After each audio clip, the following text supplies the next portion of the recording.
Hello friends, welcome to home food recipes. આજે આપણે બનાવીશું મેગીના ભજીયા. મેગીના ભજીયા ટેસ્ટમાં ખૂબ જ સરસ લાગે છે અને એકદમ ઓછા સમયમાં બની જાય છે. નાના મોટા દરેકને આ મેગીના ભજીયા ખૂબ જ પસંદ આવે છે. આ ભજીયાને તમે બનાવીને સાંજના નાસ્તામાં જ્યારે હલકી ફૂલકી ભૂખ લાગે ત્યારે કેચઅપ સાથે ખાઈ શકો છો. જો તમને મેગી ભાવતી હોય તો આ ભજીયા પણ તમને ચોક્કસ પસંદ આવશે.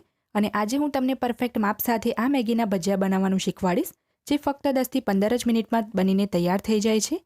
અને આજે આ ભજીયા આપણે મેગી આટા નૂડલ્સમાંથી બનાવશું, તો મેદાવાળી મેગીની કમ્પેરમાં થોડાક હેલ્ધી પણ રહેશે.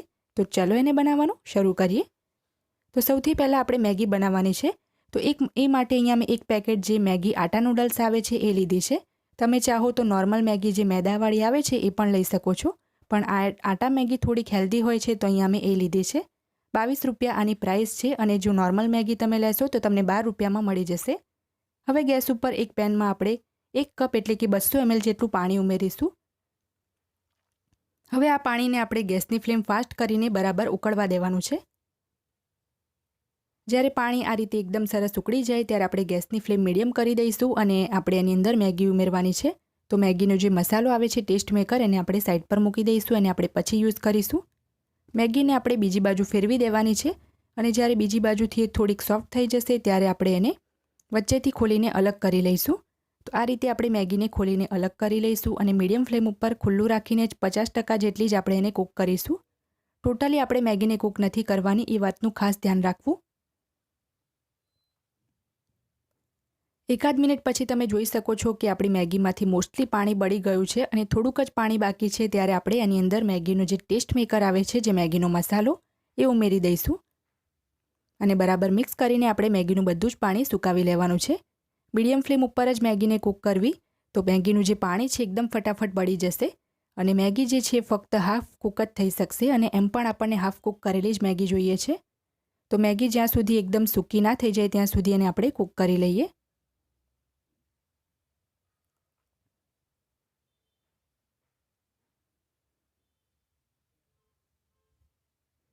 તો જ્યારે મેગીનું બધું જ પાણી આ રીતે સુકાઈ જાય ત્યારે પેનને હટાવીને આપણે બધી જ મેગી એક બાઉલમાં કાઢી લઈશું, જેથી એ ઠંડી થઈ જાય.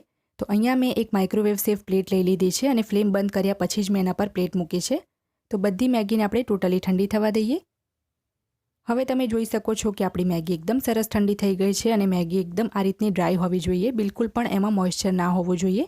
તો હવે આપણે એની અંદર થોડા વેજીટેબલ્સ એડ કરી દઈશું. તો અહીંયા મેં 3 ટેબલસ્પૂન જેટલો ઝીણો સમારેલો કાંદો લીધો છે, 1.5 ટેબલસ્પૂન ઝીણું સમારેલું ટામેટું લીધું છે અને ટામેટાનું જે વચ્ચેનો બિયાવાળો ભાગ આવે છે મેં હટાવ્યા પછી એને કટ કર્યું છે. 2 ટેબલસ્પૂન ઝીણા સમારેલા કેપ્સિકમ અને 3 ટેબલસ્પૂન ઝીણી સમારેલી ગાજર લીધી છે. તો બધા જ વેજીટેબલ્સ આપણે આમાં એડ કરી દઈએ.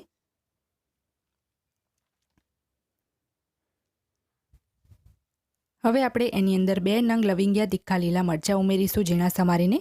1/4 કપ એટલે કે પા કપ જેટલા આપણે ઝીણા સમારેલા લીલા ધાણા ઉમેરીશું.